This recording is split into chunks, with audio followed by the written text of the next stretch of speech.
father, who I love very much, and two of my best friends, and two people who I think raised me politically to be the person I am today. I remember once we were texting with each other after I had been detained by the state police for figuring out how to get past security to the 39th floor of the governor's office to disrupt then Governor Patterson with 7 other folks from the organization from New York. And I'm texting my mom, she says, "So what's happening right now? You're detained?" And I was like, "Yeah, you know, just at work."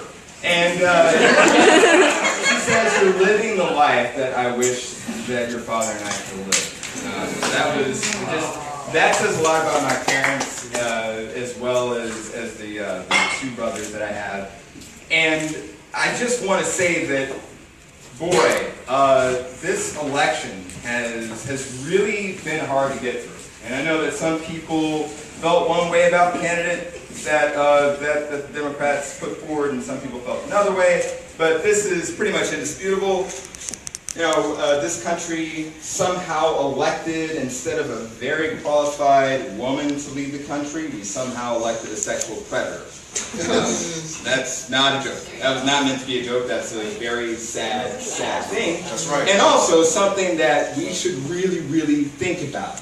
And, you know, I, like everybody else, went through a period of mourning where I deleted the playlist that I had planned for me and my daughter's dance party the next day. I very foolishly signed up to run the Philadelphia Marathon because the last time I was in Philadelphia was for the convention, and it was great.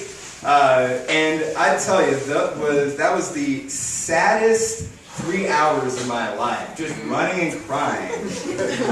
You know, 3 hours. Yeah. 3 hours. It was 3 hours and 15 minutes.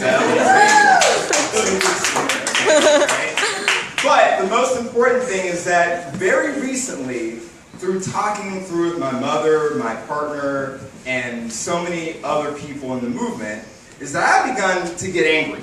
Yeah.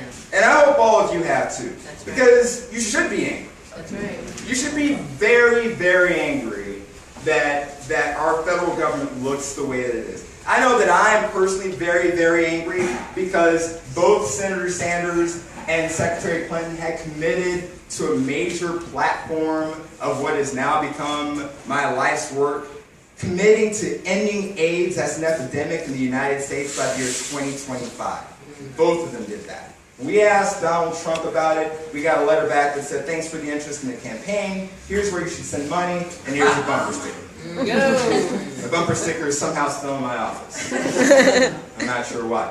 But I think it's really important because we're going to continue to push and fight and make them sit down with us at some point, right? Whether they're legitimate or know what they're doing or not, we're going to force them to come to the table, because you know what? That is what Met Council has done for so many years, and also that's what women have done for so many years. You want to think about power, and think about speaking truth to power, and think about a fight. How in the world does somebody get the right to vote when they can't vote?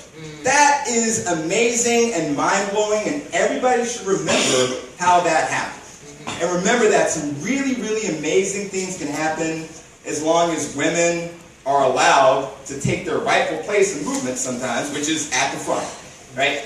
I think that one of the things that really heartened me, that really made me feel very encouraged after the election, was reading a story about the Shalom Sisters, about a get-together between Jewish women and Muslim women getting together, listening to what some of them had to say. Some of the Muslim women saying that we are worried about a registry and being deported, and Jewish women saying we're not going to let that happen. That's an amazing bond. And I started to cry, like I had been almost every day after the election. I thought, this country rejected the leadership of a woman, but women are going to continue to lead. And that is so important. I want to say thank you to Ava. I want to say thank you to Jenny. I want to say thank you to Amanda, my roommate for 5 years, just because I love you so much. And I want to say thank you very much to, I'm going to just come out and say it, I think the best and most important organization in New York City. Because if you think about all the things that we're trying to get accomplished, in our social justice movement, it all starts with a home. If you're talking about ending the epidemic of HIV and AIDS, the #1 indicator of health outcomes is stable housing.